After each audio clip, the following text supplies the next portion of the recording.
Peace Ministries.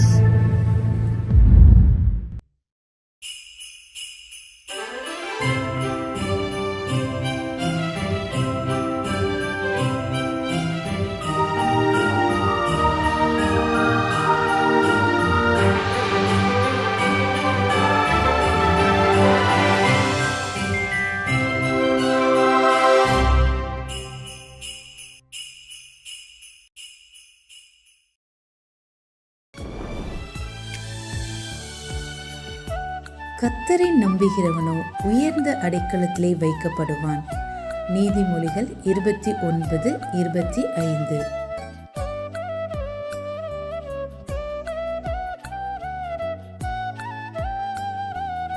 But whoso putteth his trust in the Lord shall be safe. Proverbs 29:25.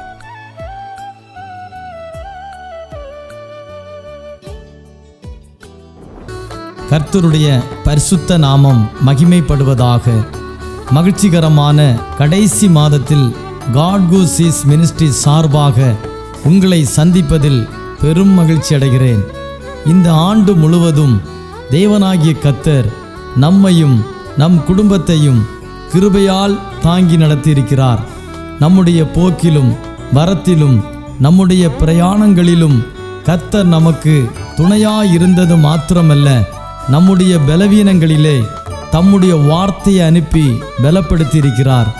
நாம் அநேக நேரங்களிலே சோர்ந்து போய் இருந்த போதும் கர்த்தர் தம்முடைய வார்த்தையினாலே நம்மை தேற்றினார், நம்மை பலப்படுத்தினார். தேவனாகிய கர்த்தர் நம்மோடு கூட இருக்கிறார் என்பதை இதன் மூலம் அநேக நேரங்களிலே நம்மை உணர வைத்திருக்கிறார். விசேஷமாக இந்த கடைசி மாதத்திலே தேவனாகிய கர்த்தர் நிறைவான ஆசீர்வாதங்களால் நிரப்பி நம்மை ஆசீர்வதிப்பார் என்று நம்புகிறேன். கர்த்தருடைய வார்த்தையை கேளுங்கள், நம்புங்கள். கர்த்தருடைய வார்த்தை உங்கள் நடுவிலே பெரிய காரியங்களை செய்யும். தேவனிடத்திலிருந்து ஆசீர்வாதங்களை காத்திருந்து பெற்றுக்கொள்வோம். தேவனாகிய கர்த்தர் நிச்சயம் உங்களையும் உங்கள் குடும்பங்களையும் ஆசீர்வதிப்பாராக. ஆமேன்.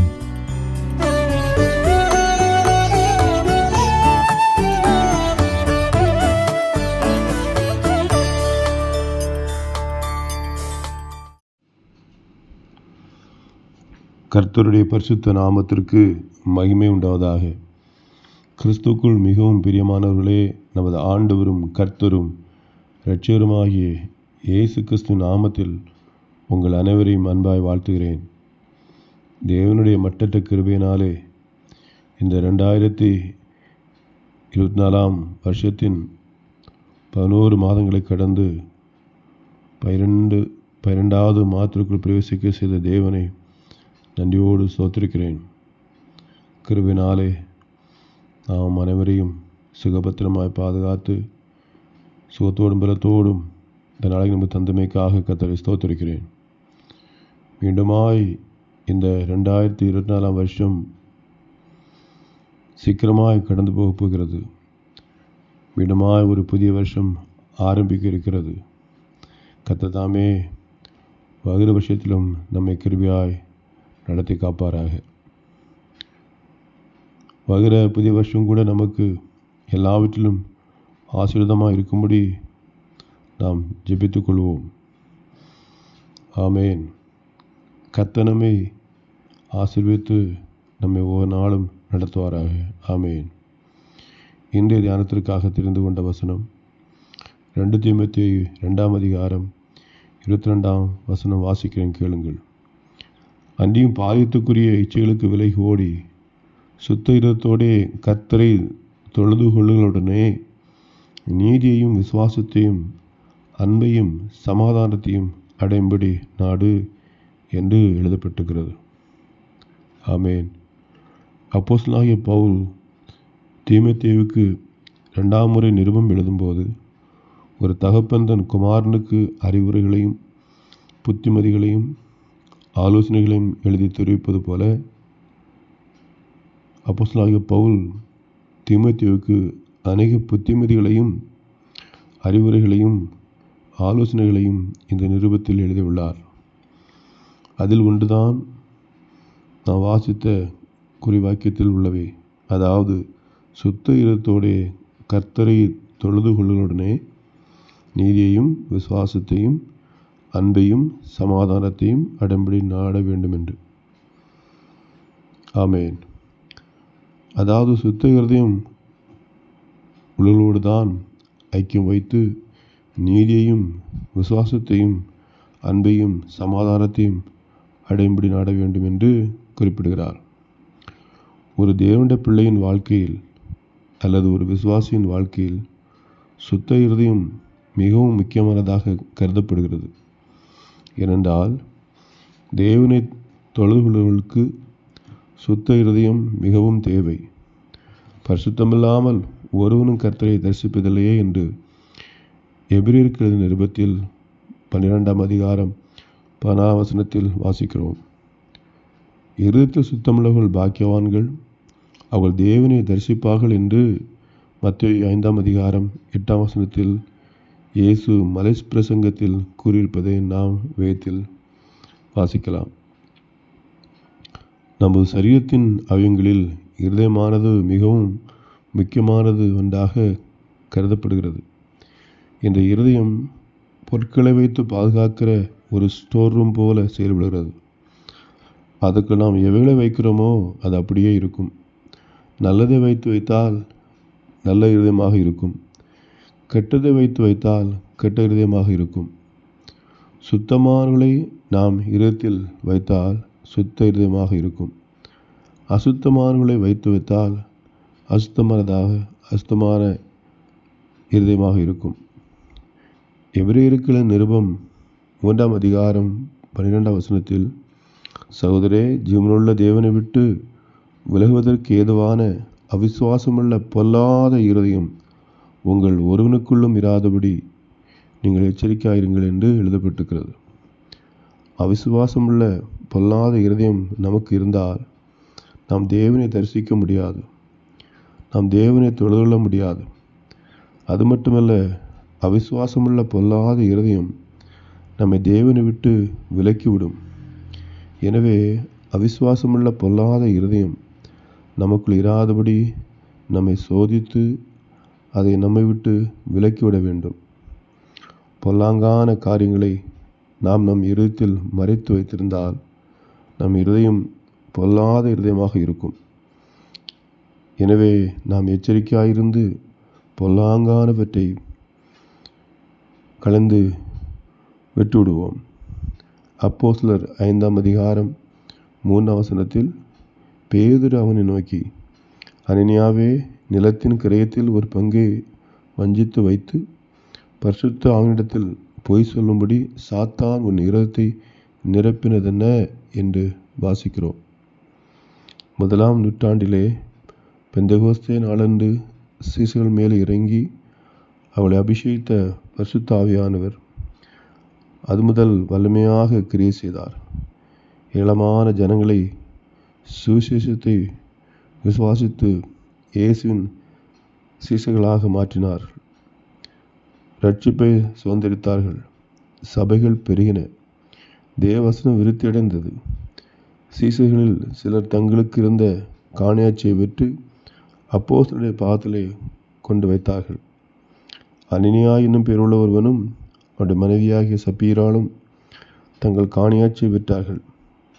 அனனியா தன் மனைவி அறிய ஒரு பங்கை வஞ்சித்து வைத்து ஒரு பங்கை கொண்டு வந்து அப்போஸ்தலருடைய பாதத்தில் வைத்தான்.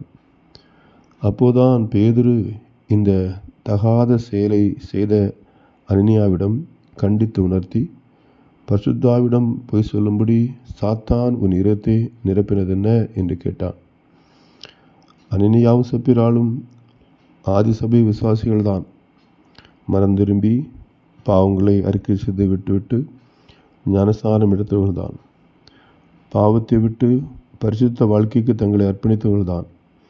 ஆனால் சிறிய பொருளாசையின் காரணமாக பரிசுத்தாவினிடத்தில் பொய் சொல்லும்படி சாத்தான் அவள் இருதயங்களை நினைப்பிறான் என்று அறிகிறோம்.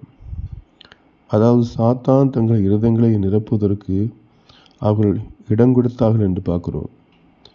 சாத்தான் நாம் எவரையும் கட்டாயப்படுத்தி அவனுடைய கொள்கைகளால் நம் இருதயத்தை நிரப்ப முடியாது. ஆனால் தேவனுடைய கற்பனை மீது தேவனுடைய கற்பனை மீறி நாம் பாவம் செய்யும்போது பாவம் செய்வதற்காக நம்மை தூண்டிக் கொண்டே இருப்பான் என்று பார்க்குறோம். அவன் தூண்டும்போது நாம் அவனுக்கு செய்கொடுத்தால் மட்டுமே பொல்லாங்கான காரியங்களால் நம் இருதயத்தை நிரப்புவான். எனவே சாத்தானுடைய இருதயத்தை நிரப்ப ஒருபோதும் அனுமதிக்கக்கூடாது. சாத்தானுக்கு எதிர்த்து நில்லுங்கள், அப்பொழுது அவன் உங்களை விட்டு ஓடிவிடுவான் என்று வேதத்தில் பார்க்கிறோம். மேலும் நம்முடைய சுத்த இருதயத்தை கெடுக்கக்கூடிய அநேக காரியங்களை இயேசு மத்தேயு 15 அதிகாரம் 18-19 வசனத்தில் கூறியுள்ளார். அதாவது வாயிலிருந்து புறப்படுகைகள் இருதயத்திலிருந்து புறப்பட்டு வரும், அவைகளே மனுஷனை தீட்டுப்படுத்தும். எப்படியெனில் இருதயத்திலிருந்து பொல்லாத சிந்தனைகளும் கொலை பாதகங்களும் விபச்சாரங்களும் வேசித்தனங்களும் களவுகளும் பொய் சாட்சிகளும் தூஷணங்களும் புறப்பட்டு வரும். அதாவது பொல்லாத சிந்தனைகள், கொலைபாதகங்கள், விபச்சாரங்கள், வேசித்தனங்கள், களவுகள், பொய் சாட்சிகள், தூஷணங்கள் ஒருவனுடைய இதயத்தில் இருந்து வாயின் வழியாக புறப்பட்டு வருமானால், இப்படிப்பட்ட பொல்லாத குணங்கள் அவனுடைய இதயத்தில் நிரம்பி இருக்கிறது என்றுதானே அர்த்தம். அப்படியானால் இப்படிப்பட்ட பொல்லாங்கான குணங்கள் நிரம்பிய இருதயம் சுத்த இருதயமாக இருக்க முடியாது. சுத்த இருதயமாக இருக்க முடியாத பட்சத்தில் தேவனை தரிசிக்க முடியாது, தேவனை தொழுது கொள்ளவும் முடியாது என்பது உறுதி என்பதை நாம் அறிகிறோம்.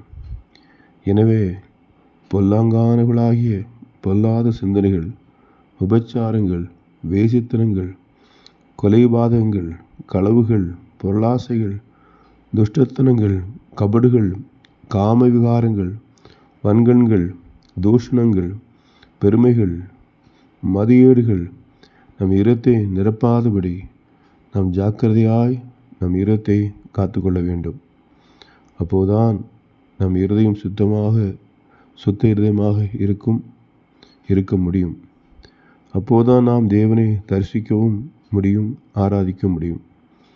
ஆதி காலத்து சபை விசுவாசிகளை குறித்து அப்போஸ்தலர் 2 அதிகாரம் 46 வசனத்தில் அவர்கள் ஒருமனப்பட்டவர்களாய் தேவாலயத்தில் அனுதினமும் தரித்திருந்து வீடுகள் தோறும் அப்பம்பிட்டு மகிழ்ச்சியோடும் கபடமில்லாத இருத்தோடும் போஜனம் பண்ணி தேவனை துதித்து ஜனங்கள் எல்லாரிடத்திலும் தயவு பெற்றிருந்தார்கள் என்று பார்க்கிறோம்.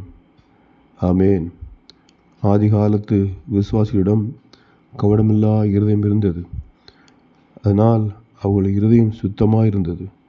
கபடமில்லாத இருதயம் இருந்ததனால் அனுதினமும் தேவாலயத்தில் தரித்திருந்தார்கள் என பார்க்கிறோம். ஆமேன். கபடு செய்கிறவன் என் வீட்டுக்குள்ளே இருப்பதில்லை, பொய் சொல்கிறவன் என் கண்முன் நிலைப்பதில்லை என்று சங்கீதம் 101 சங்கீதம் 7 வசனத்தில் பார்க்கிறோம். லூக்கா என்னும் சுவிசேஷம் 21 அதிகாரம் 34 வசனத்தில் கடைசி நாட்களில் நடைபெற இருப்பதை இயேசு சீசர்களுக்கு சொல்லும்போது சொன்ன வசனத்தான் நாம் வாசித்தோம். அதாவது, உங்கள் இருதயங்கள் பெருந்தண்டியினாலும் வெறியினாலும் லௌகீக கவலையினாலும் பாரமடையாது படிக்கும். நீங்கள் நினையாத நேரத்தில் அந்த நாள் உங்கள் மேல் வராது படிக்கும். எச்சரிக்கையாருங்கள் என்று எழுதப்பட்டிருக்கிறது. இருதயங்கள் பெருந்தண்டியினால் வெறியினால் லௌகீக கவலினால் பாரமடையாதபடி நாம் நம் இருதயத்தை கவனித்து கொள்ள வேண்டும். பெருந்தண்டி, லௌகீக கவலைகள் நம்மிடம் இருந்தால் நாம் சுத்த இருதயத்தை இழந்து விடுவோம். மேலும் அப்போஸ்தலனாகிய பவுல் கலாத்தியருக்கு நிருபத்தில் 5 அதிகாரம் 19 21 வரை வாசிக்கும்போது, மாம்சத்தின் கிரிகள் வெளிரங்கமாக இருக்கின்றன. விபச்சாரம், வேசித்தனம், அசுத்தம், காமவிகாரம், விக்கிரகாராதனை, பில்லிசூனியம், விரோதங்கள், பகைகள், வைராக்கியங்கள், கோபங்கள், சண்டைகள், பிரிவினைகள், மார்க்க பேதங்கள், பொறாமைகள், கொலைகள், வரிகள், களியாட்டுகள் முதலானவைகளை, இப்படிப்பட்டவர்களை செய்கிறவர்கள் தேவனுடைய ராஜ்யத்தை சுதந்திரிப்பதில்லை என்று எழுதப்பட்டிருக்கிறது. எனவே இப்படிப்பட்ட மாம்சத்தின் கிரியைகள் நம் இரத்தை நிரப்பாதபடி நம் இரத்தை காத்து கொள்ள வேண்டும். மேலும் எபிரெயருக்கு எழுதின நிருபம் 8ஆம் அதிகாரம் 10ஆம் வசனத்தில், அந்த நாட்களுக்கு பின்பு நான் இஸ்ரவேல் குடும்பத்தோடே பண்ணும் உடன்படிக்கையாவது என்னுடைய பிரமாணங்களை அவருடைய மனதிலே வைத்து அவருடைய இருதயங்களில் அவைகளை எழுதுவேன் என்று எழுதப்பட்டிருக்கிறது. ஆமேன். நம்முடைய இருதயங்களில் பிரமாணங்கள், கற்பனைகள், கட்டளைகள், தேவ வார்த்தைகள் நிரம்பி இருக்கும்போது பொல்லாங்கானவைகள் நம் இருத்துக்குள் வருவதற்கு அவைகள் இடம் கொடுக்காது. அவ்விதமாக நம் இருத்தை சுத்தமாக வைத்துக்கொள்ள முடியும். எனவே தேவனை நாம் எந்த நேரத்திலும் தரிசிக்கும்படியாகவும் அவர் எப்போதும் தொழுது கொள்ளும்படியாகவும் நம் இரத்தை சுத்தமாக வைத்துக்கொள்வோம். ஆமேன். ஜெபிப்போம். அன்பின் பரலோக பிதாவே, நன்றியோடு ஸ்தோத்திரிக்கிறோம்.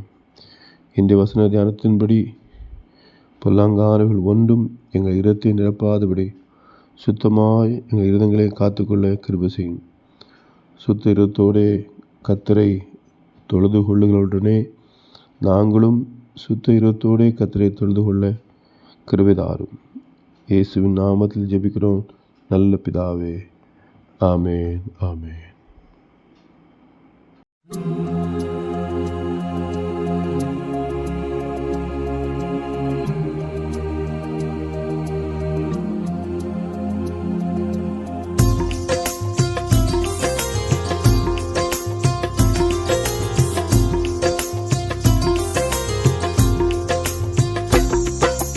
அன்பு கூறுவே இன்னும் அதிகமா, ஆராதிப்பே இன்னும் ஆர்வமா.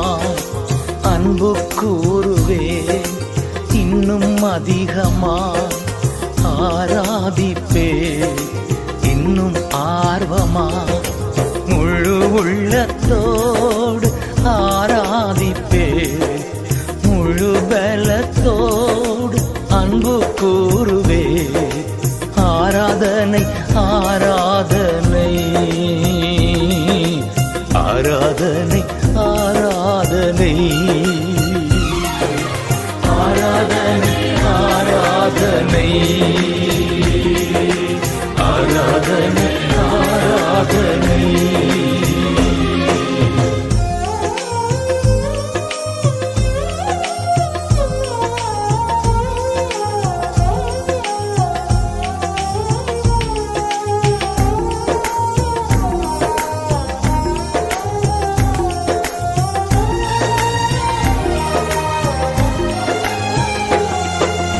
எபினேசரே எபினேசரே, இதுவரையில் உதவி நீரே. எபினேசரே எபினேசரே, இதுவரையில் உதவி நீரே. இதுவரையில் உதவி நீரே. உம்மை முழு உள்ளத்தோடு ஆராதிப்பேன், முழு பலத்தோடு அன்பு கூறுவே. ஆராதனை ஆராதனை ஆராதனை ஆராதனை.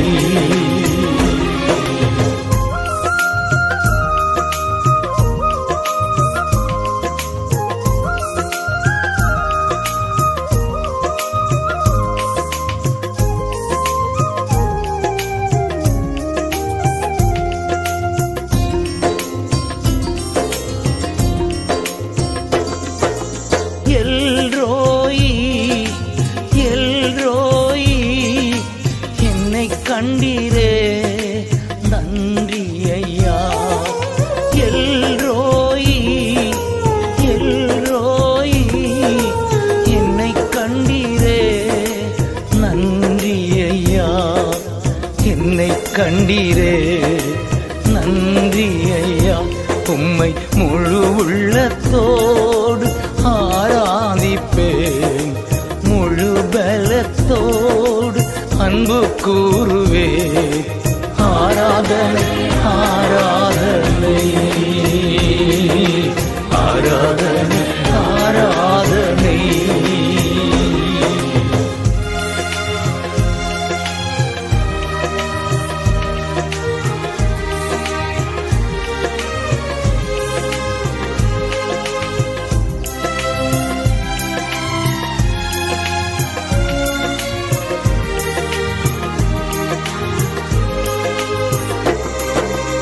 யெகோவா ராஃபா, யெகோவா ராஃபா, சுகம் தந்தீரே நன்றி ஐயா. யெகோவா ராஃபா, யெகோவா ராஃபா, சுகம் தந்தீரே நன்றி ஐயா. சுகம் தந்தீரே நன்றி ஐயா. உம்மை முழு உள்ளத்தோடு ஆராதிப்பேன், முழு பலத்தோடு அன்பு கூறுவேன். ஆராதனை ஆராதனை ஆராதனை ஆராதனை. அன்பு கூறுவேன் இன்னும் அதிகமா, ஆராதிப்பேன் இன்னும் ஆர்வமாய். அன்பு கூறுவேன் இன்னும் அதிகமாய், ஆராதிப்பேன் இன்னும் ஆர்வமாய். முழு உள்ளத்தோடு ஆராதிப்பேன், முழு பலத்தோடு அன்பு கூறுவேன். ஆராதனை ஆராதனை ஆராதனை ஆராதனை ஆராதனை ஆராதனை ஆராதனை ஆராதனை ஆராதனை